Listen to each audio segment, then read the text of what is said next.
Yeah.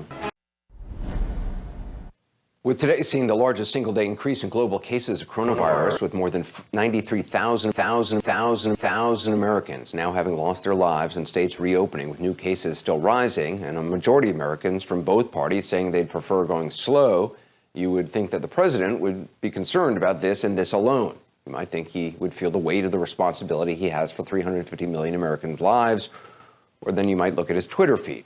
Quoting now, "Crazy Bernie Sanders is not a fighter. He gives up too easy. The Dem establishment gets Alfred E. Newman, Mayor Pete, and Amy Klobuchar to quit and endorse Sleepy Joe before Super Tuesday and gets Pocahontas to stay in the race." Now, if you're counting, that's 3 schoolyard names, 1 ethnic slur, 3 schoolyard names, 1 ethnic slur, 3 schoolyard names, 1 ethnic slur. All in a single tweet. There's also this one that's also a twofer, maybe a threefer.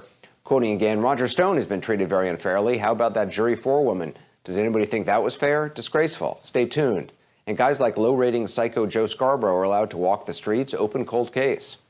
That's the President of the United States, the chief executive, in the middle of a pandemic, defending a convicted felon and a former fixer and attacking a juror for doing her civic duty. Then, after using a slur to anyone with mental illness or caring for someone who may be suffering from mental illness, the president repeats his thinly veiled allegation against Joe Scarborough committing murder.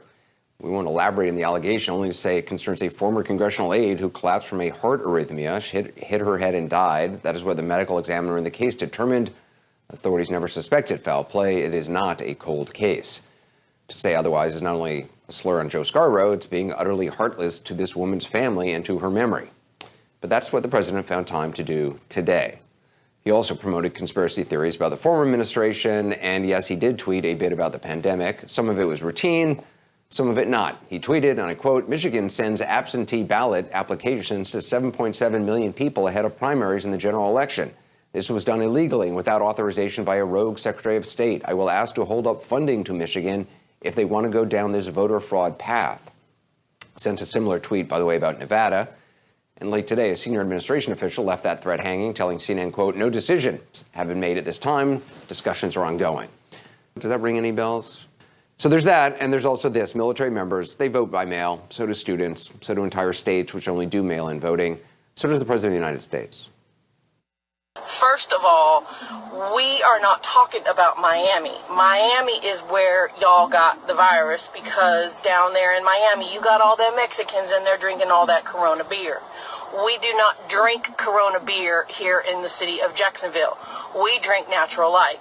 Why do we drink natural light? Because it's natural and because it's light. And we don't drink it in them fancy bottles. We drink it in aluminum cans. And aluminum cans cannot have the coronavirus because they are not glass. They are aluminum. So that's number one. And number two, y'all don't realize that down here in Jacksonville, it is hot. I don't mean hot like they're in Minnesota or wherever where y'all think 70 degrees is hot. It's hot like 95 degrees all the time. And the virus cannot live when it is that hot. So that's number two. And we knew that we were going to have to be out in the hot. That's why we bought all that TP, because, see, we are some big people here in Jacksonville because we know how to eat right. So you got to take that TP and you got to put it down in them places where you get all sweaty just to kind of keep everything tight. You know what I mean? So that's joke's on you. That's what all the toilet paper's for. And most importantly, what we got here in them beaches is we got salt. The president is, after all, the president, which means he's here in Washington. He's unable to cast his vote down in Florida, his state of residence. So for him, that's why he had to do a mail-in vote. But he supports mail-in voting for a reason. When you have a reason that you are unable to be present. Well, perspective now from CNN's Caitlin Collins, who asked that question, and CNN chief political correspondent Dana Bash. Caitlin, first of all, what do you make of Secretary McEnany's response? Because it seemed, ironic coming from the president, first of all, who goes to Florida quite often. I'm wondering what you made of the response. Well, I don't think it's surprising that the president votes by mail. Of course, he doesn't live in the state that he now calls home, Florida. But the point overall was that the president cannot vote there. But people and their concern in these states and why you're seeing this move in toward mail-in ballots and the applications that are happening is because people are concerned about what it's going to look like when there are primaries and when the general election happens in November. It's not just November that is a concern for some of these secretaries of state. It's primaries that are happening before then, and whether or not people should be standing in line close to each other for hours on end, waiting to vote if, depending on where we are, what progress has been made about the pandemic so far. So that's why it was so notable seeing the president go so hard after Michigan today when you've seen Georgia's Secretary of State also make similar moves. And of course, the Secretary of State in Nevada is a Republican. They're moving to an all-mail-in voting for their primary over the summer. So that was the question. He's only singling out certain states like Michigan. And later in the cabinet room, he tied it directly to polling, talking about a battleground state in Michigan, saying he just got new polling in that he says has him up in Michigan. So making clear there is certainly a political aspect to this. Dana, what is the political calculation for the president here? It's so incredibly transparent. I mean, that is what is consistently remarkable about this president, is that he doesn't hide what he's doing. I mean, he is, in a way that we used to have. He says the quiet stuff out loud. Always. We always historically have had to peel back the onion, what's really going on inside the White House. He does it on Twitter. And today he did it in an extraordinary way, given the amount of time that he used, a minimal amount of time to really explode against a whole range of people, as you said. The thing about Michigan and Nevada, which he didn't mention, as Caitlin said, is that it is a belief, a strong belief in the president's political orbit that if there are mail-in ballots, the Democrats will do better and Republicans will do worse. That is the political belief. That is why he said what he said. Not just that.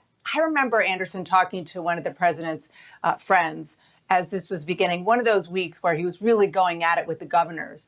And this person said, the governors better be careful because this is a guy who will withhold money to especially blue state governors or governors he doesn't like if they continue to push back against him.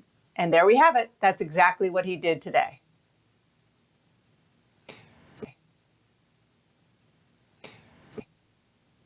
Caitlin, I mean, it seems to me the president basically just using his usual playbook, pick an enemy, distract from what is going on, certainly with the pandemic, the death toll, and just focus on something which he's focused on before, which is conspiracy theory. You know, he still is claiming there were, millions of people voting illegally in California, millions of illegal immigrants voting against him and voting for Hillary Clinton.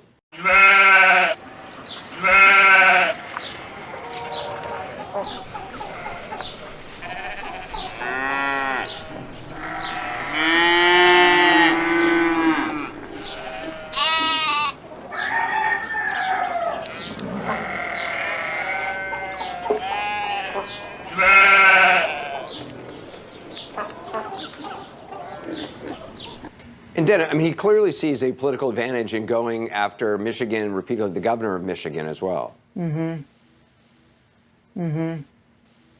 Absolutely. I mean, it makes you think as a political observer, particularly of the map, whether or not he's doing this because he thinks Michigan is a goner or because this is the best way in that critical state was critical for him in 2016. He wouldn't be president without winning Michigan in a very surprise victory there.